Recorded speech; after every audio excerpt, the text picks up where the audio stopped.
थे वो हम लोग जनरल लेवल पे किए थे, मतलब है आपका सिंपल मेथड। आज हम लोग प्रोविजन मेथड पे एक सम्स करेंगे और ये चैप्टर खत्म हो जाएगा। प्रोविजन मेथड में दो बातें आपको याद रखनी है, तब आपका बाकी सब कुछ सेम रहेगा। बस प्रोविजन मेथड में प्रेजेंटेशन बदलेगा, कैलकुलेशन नहीं, डिप्रिसिएशन का। सर प्रोविजन मेथड में दो बात क्या याद रखनी है। एक, आप लोग हर साल डिप्रिसिएशन को कहाँ लिखते थे? एसेट अकाउंट में, फिर उसको डिप्री में लिख के पीएल में बेचते थे, है ना। हर साल हम लोग डिप्रिसिएशन को एसेट अकाउंट में डालते थे, फिर उसको पीएल में बेचते थे। बट यहाँ पर ऐसा नहीं होगा। Depreciation every year asset account में नहीं जाएगा। Depreciation every year will go to provision for depreciation account and depreciation account. हर साल डिप्री कहाँ जाएगा? Provision for depreciation and depreciation account में। पिछली बार कहाँ जाता था? नॉर्मल मेथड में एसेट अकाउंट और डिप्रिसिएशन अकाउंट। यहाँ पे आपका एक नया लेजर बन जाएगा, provision for depreciation account. And number 2 बात याद रखना है, the year in which asset is sold, जिस साल एसेट बिकेगा उस साल दो काम करना है, reduce full value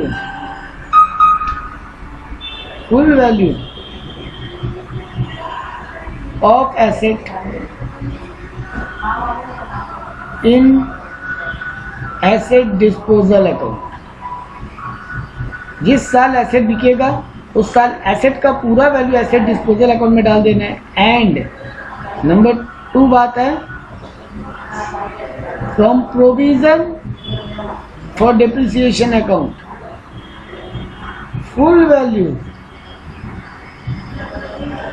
of depreciation of assets sold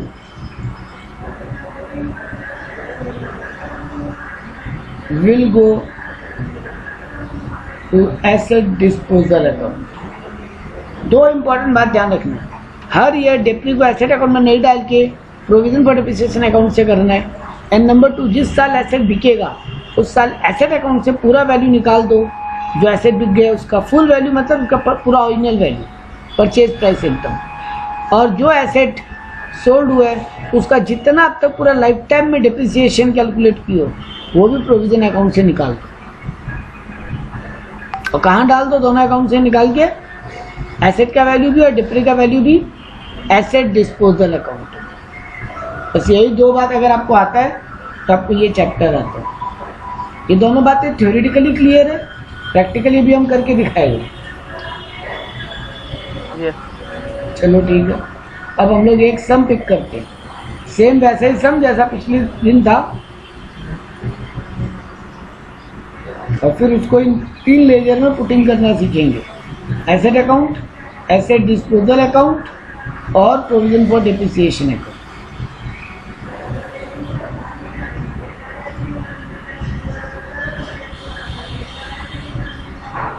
वही हम एग्जांपल ले रहे हैं जो पिछली बार था। एक मशीन खरीदे थे 5 लाख का, 5 लाख का एक मशीन खरीदे थे 1 अगस्त 2018 को। फिर उसी साल 1 नवंबर 2018 को एक और मशीन खरीदे 2 लाख का। थर्ड ईयर में फिर एक मशीन खरीदे 1 जून 2019 को 1 लाख का।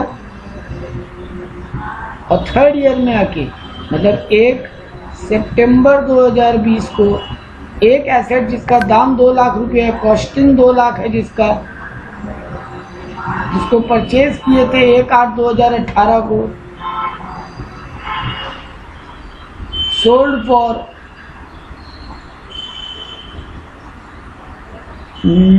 1,30,000, सोल्ड फॉर 1,30,000। और उसी साल 1 दिसंबर 2020 को एक और मशीन परचेज कर ली है 2 लाख रुपया। ये मेरा सम है। पहले वर्किंग बनाए, फिर इसका लेजर पुटिंग करेंगे। चलिए सर वर्किंग बनाते हैं। सर सबसे पहले कब आया डेट? पहला बात तो ये 5 लाख में 2 मशीन नज़र आना चाहिए, एक 3 लाख का और एक 2 लाख का, क्योंकि उसी का एक पार्ट आगे जाके बिक जा रहा है। या तो उस दिन भी किए थे भाई यहाँ पे करेंगे। पहला डेट आया सर आपका 1 अगस्त 2018।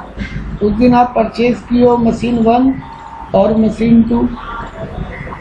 कितना में? एक 2 लाख मान लेते हैं और एक 3 लाख। सही है? यहाँ तक कोई प्रॉब्लम नहीं है? नहीं। चलो उसके बाद डेट क्या आएगा सर? 1 नवंबर 2018। फिर एक मशीन परचेज की आप, मशीन 3, जिसका वैल्यू रखे 1 लाख रुपये, 2 लाख रुपये। अब डेट कौन सा आएगा? 31 मार्च 2019। उस दिन डिप्रिसिएशन हुआ। सर कौन सा मेथड है? WDV मेथड है। 10% रेट है मान लो। तो सर 1 अगस्त को खरीदे थे 2 लाख का मशीन, 2 लाख का 10% 20,000। और सर अगस्त को खरीदे थे, कितना महीना यूज़ किया? अगस्त, सितंबर, अक्टूबर, नवंबर, दिसंबर, जनवरी, फरवरी, मार्च, 8 महीना। तो 2 लाख का 10% इंटू 8/12 कितना होगा? एक जन कैलकुलेटर लेके रेडी रहो।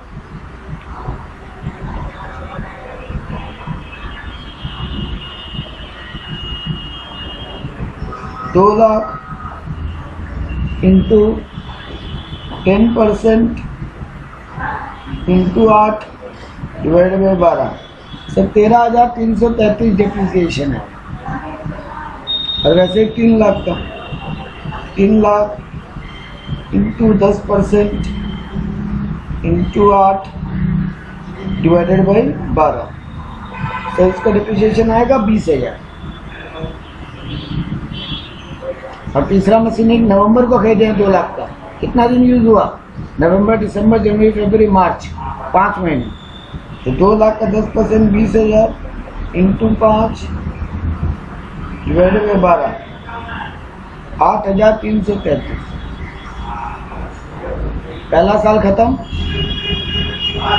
आपका 1 अप्रैल 2019 के दिन ओपनिंग वैल्यू आ गया 2 लाख में 13,333 गया। 18667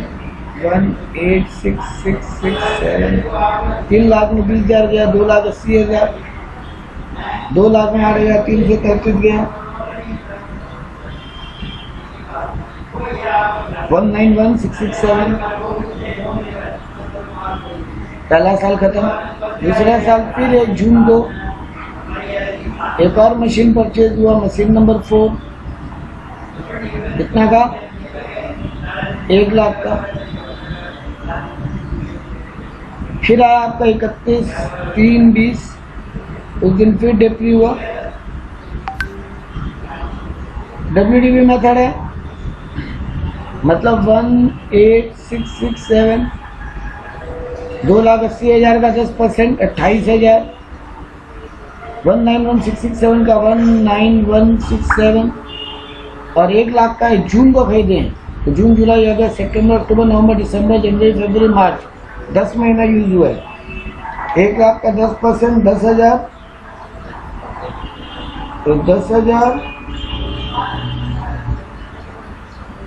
इंटू 10 डिवाइडेड बाई 12, 8,333।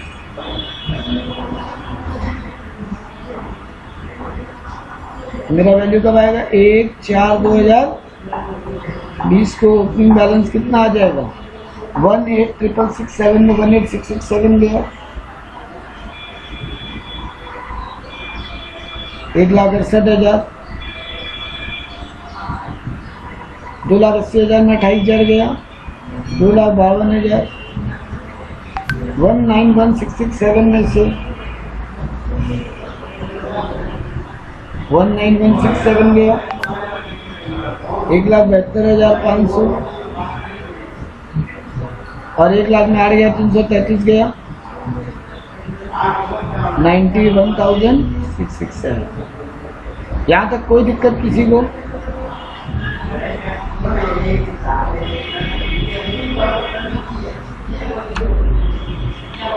नहीं। सबको क्लियर है यहाँ तक? अब आ गया सर लास्ट ईयर जिस साल एसेट बिका, कितना डेट को बेचे? 1 सितंबर को बेचे। 2 लाख का मशीन है जिसको 1,30,000 में बेच दिया 1 सितंबर को, तो सर ये 1 सितंबर तक तो डिप्रिशिएट होगा। कितना दिन होगा? अप्रैल मई जून जुलाई अगस्त, 5 महीने। तो 1,68,000 का 10% 16,800, 16,800 into 5 divided by 12, 16,800 into 5 divided by 12, 7,000। 1,68,000 का एसेट 7,000 से डिप्रिशिएट हुआ, 1,59,000 वैल्यू बचा। उसको सोल्ड कर दिए हैं सर हम 1,30,000 में, मतलब मेरे को सीधा सीधी 29,000 का लॉस। बाकी एसेट का सर कोई दिक्कत नहीं है, उसको नॉर्मल डिप्रिशिएट कीजिए। 31, अच्छा उससे पहले एक और एसेट खरीदिया 1 दिसंबर को, आप 2 लाख का एक मशीन और खरीदे, तो 1 दिसंबर 2020 को फिर परचेज हुआ 5वां मशीन 2 लाख का, और अब आपका 31/3/20 को डिप्रिसिएशन होगा। 2,52,000 का है तो 25,200, 1,72,500 का 17,250, 91,667 का 9167, और 2 लाख का 4 महीने के लिए डिप्रिसिएशन। 2 लाख का 10% 20,000, 20,000 इंटू 4 डिवाइडेड बाई 12, 6,667। ये मेरा काम है, ये मेरा वर्किंग हुआ, इसमें किसी को कोई इशू आई थिंक नहीं है। नहीं सर। तो अब आ जाओ इसके लेजर पुटिंग पे, जो इस चैप्टर का मेन पार्ट है, क्योंकि प्रोविजन में अपने को वर्किंग तो सीखना ही नहीं था, वर्किंग तो अपने जो पिछला मेथड में सीखे वो सेम है। तो अपने को अब सीखना है एसेट अकाउंट बनाना, प्रोविजन फॉर डिप्रिसिएशन अकाउंट बनाना,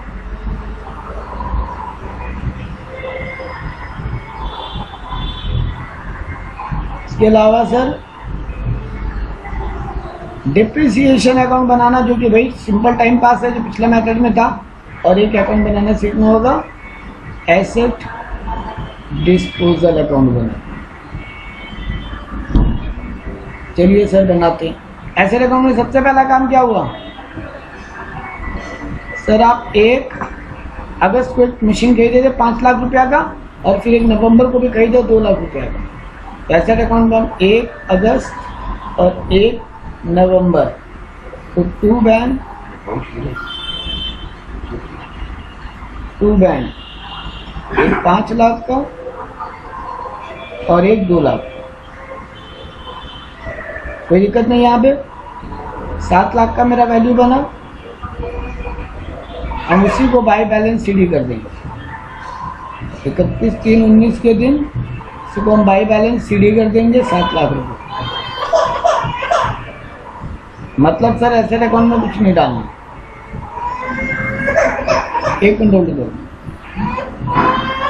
हाँ, यहाँ पे ये हुआ अपना 7 लाख अकाउंट बन, क्योंकि एसेट, जब हम क्या बोला था पहला बात, एसेट अकाउंट में डिप्रिसिएशन नहीं डालना है, जो कि हम डाला भी नहीं। एसेट खरीदा तो हम डेबिट साइड में लिखा asset account debit to bank, asset account debit to bank, और तुरंत उसी को बैलेंस सीडी करके अगले साल 1 अप्रैल को फिर से उसको टू बैलेंस बीडी कर दिया 7 लाख रुपये। मतलब एसेट अकाउंट में हम डिप्री नहीं डाला, बट हम क्या बोला था, डिप्री कहाँ डालेंगे? प्रोविजन अकाउंट में। और प्रोविजन का लेजर जो है, प्रोविजन फॉर डिप्रिसिएशन अकाउंट का जो लेजर है, वो मेरा एसेट का लेजर है कि लायबिलिटी का लेजर है? आप लोग बोलो गेस करके। प्रोविजन का जो लेजर होता है वो एसेट का लेजर होता है कि लायबिलिटी का लेजर?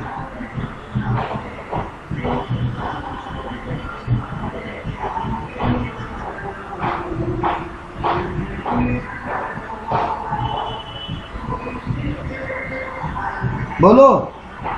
लायबिलिटी। लायबिलिटी का लेजर होगा, सब कोई एग्री करते हैं इस बात पे?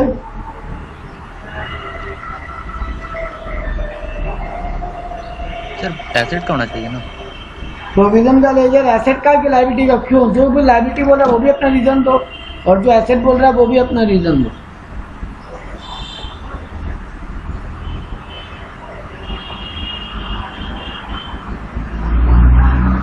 बोलो, रीजन दो, रीजन। याद करो प्रोविजन किस तरफ लिखते थे बैलेंस शीट में?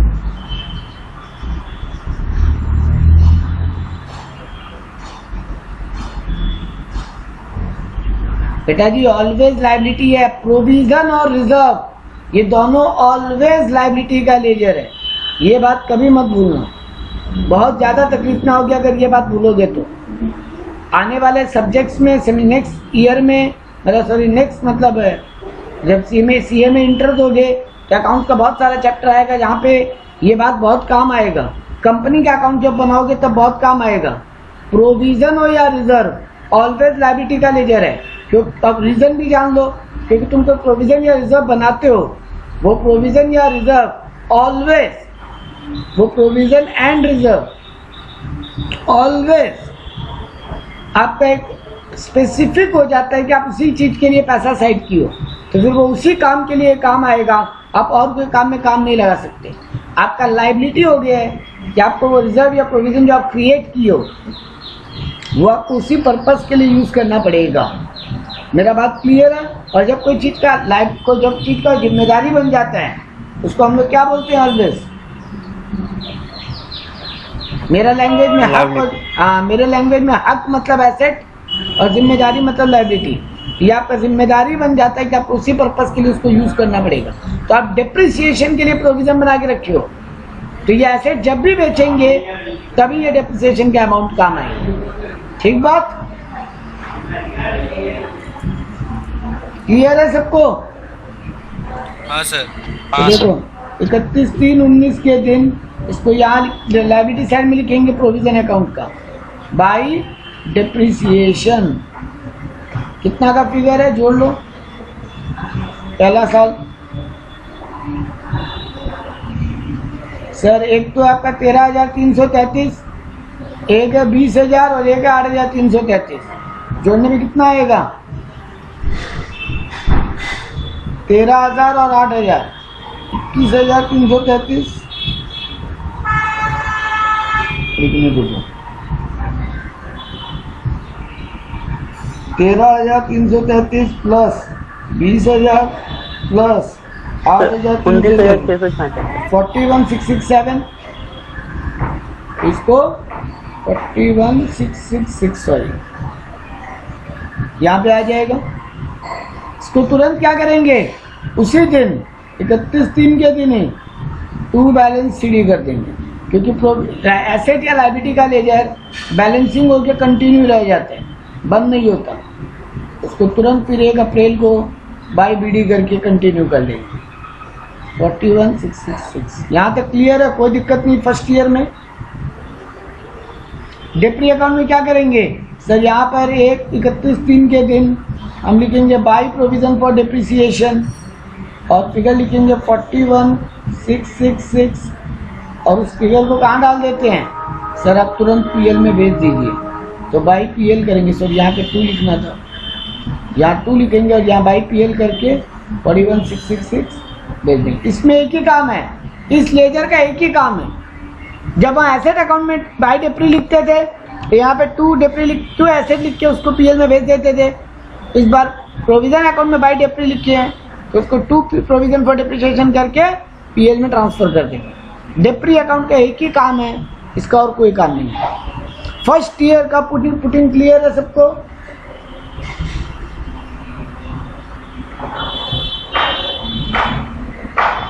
फर्स्ट ईयर का पुटिंग क्लियर है? हम जो पहला लाइन बोला था कि डेप्री एसेट अकाउंट में नहीं लिखते हैं, डेप्री को प्रोविजन अकाउंट में लिखते हैं। प्रोविजन एक लायबिलिटी का लेजर है तो क्रेडिट में लिखेंगे, उसको तुरंत सीडी बीडी करके रख देंगे और डेप्री अकाउंट में भी 2 प्रोविजन लिख के उसको पीएल में भेज देंगे। आज और सेकेंड ईयर में भी सर कोई झमेला नहीं है। फिर आप एक और एसेट खरीदे हो सेकेंड ईयर में, पहले तो 1 जून को 1 लाख का एक मशीन खरीदे हो तो सर एक काम कीजिए, यहाँ पे 1 जून लिख के 2 बैंक लिख के 1 लाख रुपया लिख दीजिए और इस अकाउंट को फिर बंद कर दीजिए। यहाँ 8 लाख यहाँ पर भी 31/3/20 को 2 बाई बैलेंस बीडी करके पूरा 8 लाख बंद कर दीजिए। मतलब एसेट अकाउंट में कुछ करना ही नहीं है जब तक एसेट बिके नहीं। खरीदो तो डेबिट में लिखो और बीडी सीडी करके बंद कर दो। फिर यहाँ पे 1 अप्रैल को 2 बीडी करके यहाँ पे 2 सीडी होगा, 22 सीडी होगा और यहाँ 2 बीडी करके 8 लाख पूरा बीडी करेंगे। वैसे ही सर आपको यहाँ पे भी कुछ नहीं करना। 31/3 के दिन बाई डेप्री लिखोगे। डेप्री कितना हुआ है सेकेंड ईयर में? सेकेंड ईयर में डेप्री हुआ है सर 18,667, 28,000, 19167 और 8,333 जोड़िए टोटल तीनों को। 18,667, 28,000, 19167 और 8,333 74167 आ रहा है। इसको ले जाके 74167 यहाँ लिख देंगे। इसको टोटलिंग करके 2 CD कर देंगे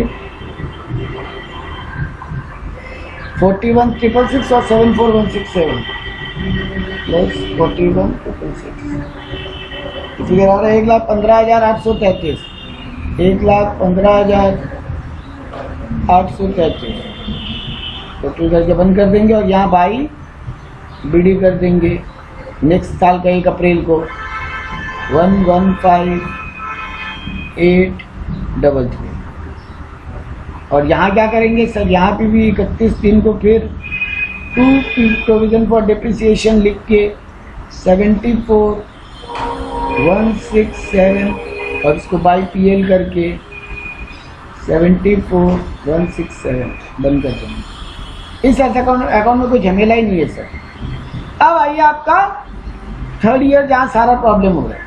सर पहला बात तो आप एक मशीन बेच दिए 1 सितंबर को, उसका जितना में बेचे उसका फुल वैल्यू निकाल के कहाँ फेंक देने बोले? Asset disposal account. तो एसेट जब आता है तब डेबिट में लिखते हैं, तो निकालना है तो कहाँ लिखेंगे? क्रेडिट में।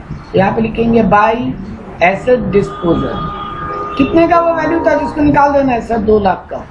हम बोले थे ना फुल वैल्यू, यानी उसका ओरिजिनल परचेज प्राइस निकाल दीजिए सर। वैसे ही यहाँ पर 2 एसेट डिस्पोजल बोल के वो जो एसेट बिक गया उसका फुल डेप्री भी निकाल दीजिए। एसेट अकाउंट से जो एसेट बिक गया उसका फुल वैल्यू निकाल दीजिए और डेप्री अकाउंट से उस एसेट का फुल डेप्री भी निकाल दीजिए। लेकिन सर पहले आप 1 सितंबर तक यूज किए उसका डेप्री लिख लीजिए। 1 सितंबर तक यूज किया उसका डेप्री कितना आया था? 7,000।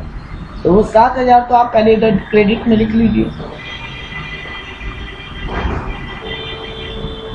अब जो एसेट बिक गया उसका फुल डेप्री निकाल के फेंक दीजिए। सर फुल डेप्री मतलब कितना? 13,333, 18667 और 7,000। आज तक उस एसेट का इतने तो डेप्री हुआ lifetime depre of that asset which has been sold. Sir 13,333 plus 18667 plus 7,000 39,000 इसका डिप्री हो रहा है, वो निकाल दीजिए।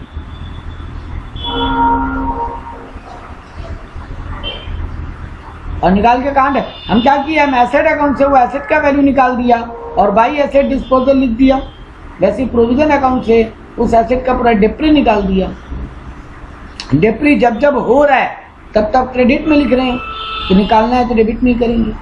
तो जब एसेट अकाउंट में बाई एसेट डिस्पोजल लिखा है तो एसेट डिस्पोजल अकाउंट में 2 एसेट लिख देंगे और इसका वैल्यू लिख देंगे यहाँ पे 2 लाख। जब प्रोविजन अकाउंट में 2 एसेट डिस्पोजल लिखा है तो यहाँ पे बाई प्रोविजन लिख के उसका फुल वैल्यू लिख देंगे 39,000। यहाँ तक कोई दिक्कत नहीं? हम 2 बात जो बोला था हम दोनों को जस्टिफाई कर गया। हम पहला बात याद रखने बोला था कि एसेट अकाउंट में डिप्री नहीं आएगा, डिप्री का अलग से अकाउंट बनेगा। और जिस साल एसेट बिकेगा उस साल एसेट का वैल्यू और फुल डेप्री का वैल्यू, फुल एसेट का वैल्यू दोनों उन दोनों अकाउंट से निकाल देंगे और निकाल के कहाँ डाल देंगे? Asset disposal account. अब एसेट अकाउंट में क्या करना है? सर उसको बंद कीजिए। फिर 1 दिसंबर को आप नया मशीन खरीदे थे 2 बैंक, 1 लाख कितना का मशीन खरीदे थे? 2 लाख का, फिर 2 बैंक करके 2 लाख लिख दीजिए और यहाँ बाई बैलेंस सीडी करके बंद कर दीजिए। इधर में आ रहा है टोटल 10 लाख, इधर में 2 लाख हट गया तो बच गया 8 लाख। यह अकाउंट बंद। एसेट प्रोविजन अकाउंट में फिर 31 दिन आएगा, उस दिन बाई डेप्री जो एसेट बच गए उनका बाई डेप्री करो। तो डेप्री का वैल्यू कितना हो रहा है? सर 25,200, 17,250, 9167 और 667 जोड़िए। 25,200, 17,250, 9167 और 667, 58,284। तो सर यहाँ पे लिख दीजिए 58,284 और उसको 2 CD करके बंद कर दीजिए। 11,583 ऐड करेंगे 7,000, 58,284 और माइनस कर देंगे 39,000। चलिए जोड़िए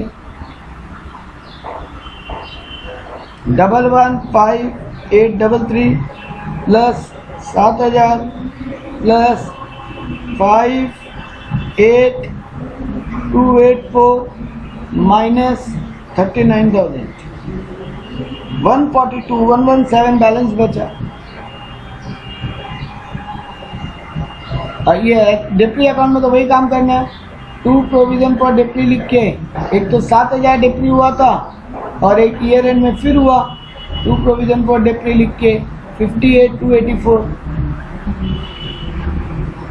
इस पूरा फिगर को 58 और 7,000, 59, 60, 61, 62, 63, 64, 65,284, 65,284 इस पूरा को बाई PL करके बंद कर देंगे।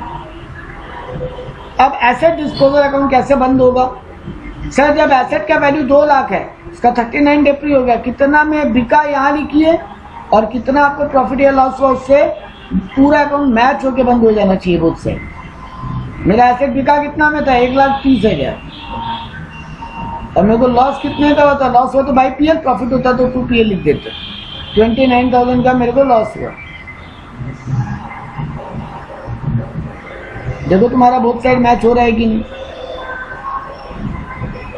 नहीं हो रहा, कुछ गलती हुआ है फिगर निकालने में।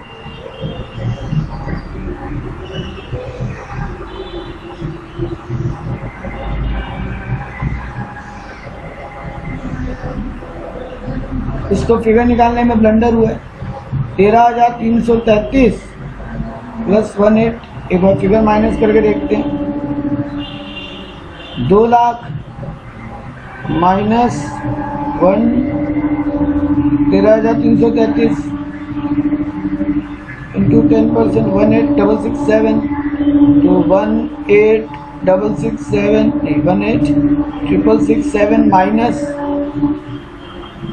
18,667, 1,68,000 इंटू 5 वेरी 12 इंटू 10%, 7,000 ठीक ही आया था। तो 168 माइनस 7,000, ओह ये 159 नहीं 161 होगा। ये 159 नहीं होगा, 1,61,000 होगा। और इसमें 30,000 का एसेट बिका तो हमको 21,000 का नहीं 31,000 का लॉस हुआ। ठीक है ना? ये फिगरिंग रॉन्ग हुआ है बेटा, कैलकुलेशन एरर हुआ है।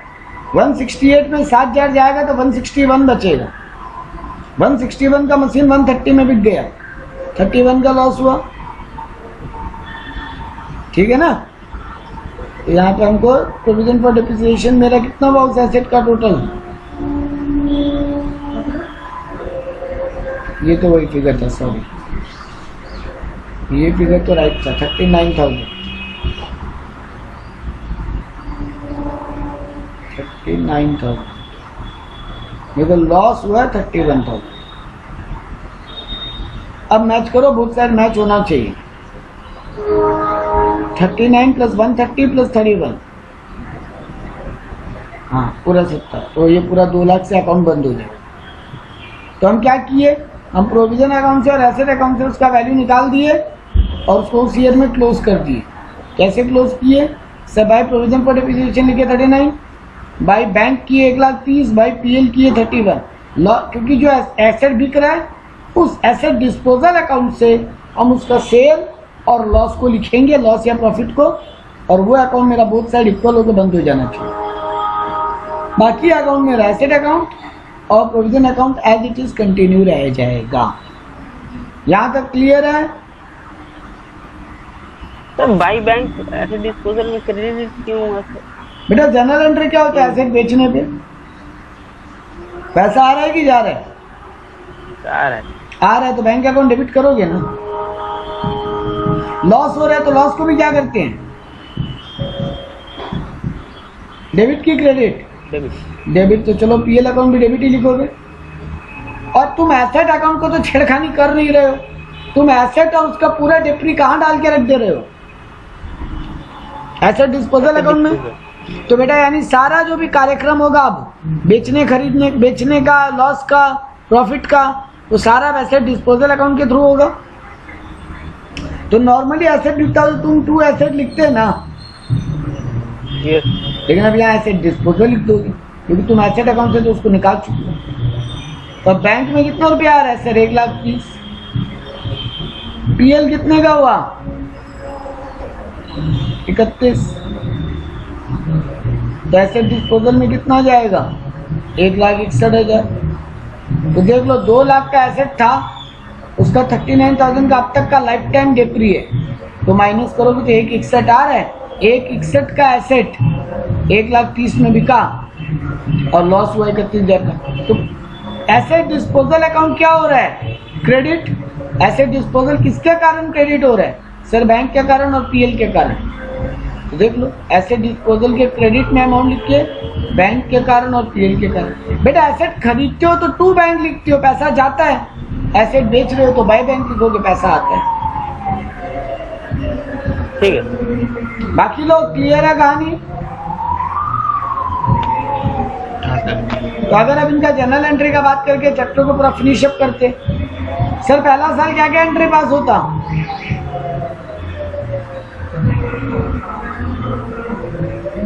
सर पहला साल जब एसेट खरीदते हैं तो बैंक को एसेट करते 5 लाख का, हम फर्स्ट ईयर का एंट्री का बात कर रहे हैं।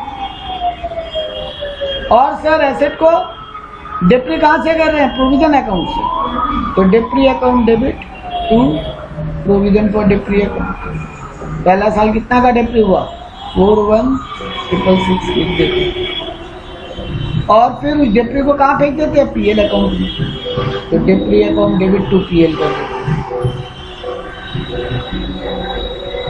सर एक और एसेट खरीदे तो उसका भी एंट्री कर लीजिए, तो वो भी कर लेते बैंक टू एसेट। एक और एसेट कितने का खरीदे थे हम?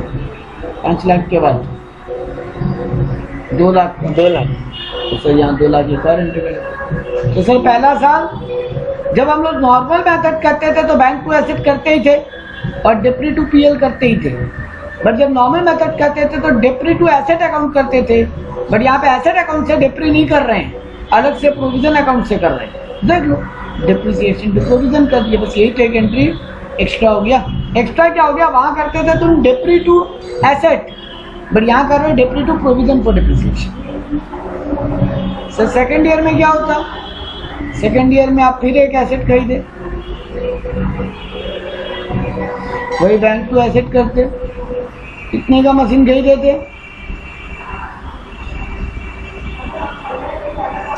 1 लाख का 1 जून को। तो सर उस दिन भी फिर 1 लाख का एसेट खरीदे तो 1 लाख का एंट्री करते। फिर आप करते डेप्री टू प्रोविजन फॉर डेप्री।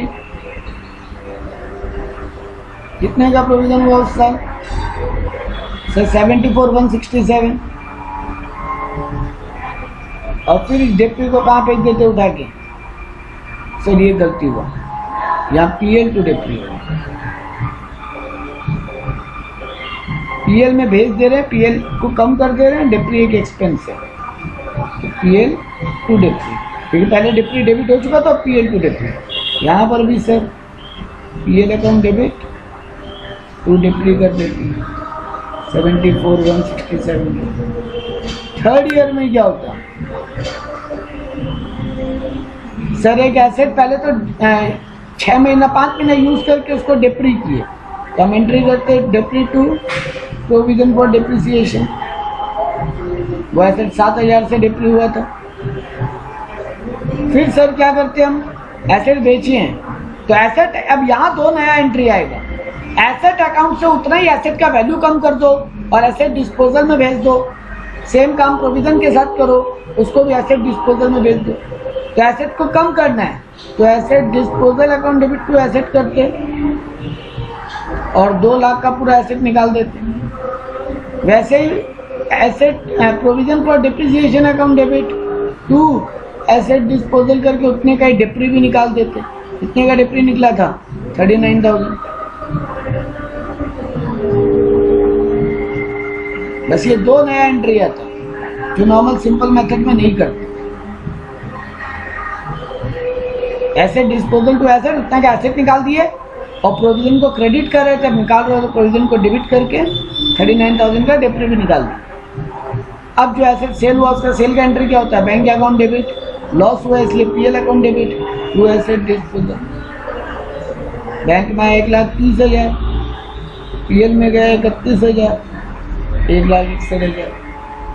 अब जो एसेट बच गए ईयर एंड में उनका फिर डिप्री करते, तो depre to provision for depre करते और फिर उसको भी provision for depre to PL to depre कर लेते। मतलब ये एंट्रीज कॉमन है, पीएल टू डिप्री कॉमन है, एसेट परचेज का एंट्री कॉमन है। बस सिंपल मेथड में जब डिप्री होता था तब डिप्री टू एसेट करते थे, यहाँ डिप्री टू प्रोविजन कर दिए। और थर्ड ईयर या जिस भी ईयर में मशीन बिक रहा है उस साल ये 2 नया एंट्री आ गया, एसेट डिस्पोजल टू एसेट और फिर provision for depreciation to asset disposal. बाकी सब कुछ वही है जो उस चैप्टर में 65,284 आता है। जो रिमेनिंग एसेट है उसका डिप्री 65,284, उसमें कोई पीएल नहीं। ये क्लियर है आप सबको? ये था आपका चैप्टर। हाँ सर, मोटा मोटी क्लियर।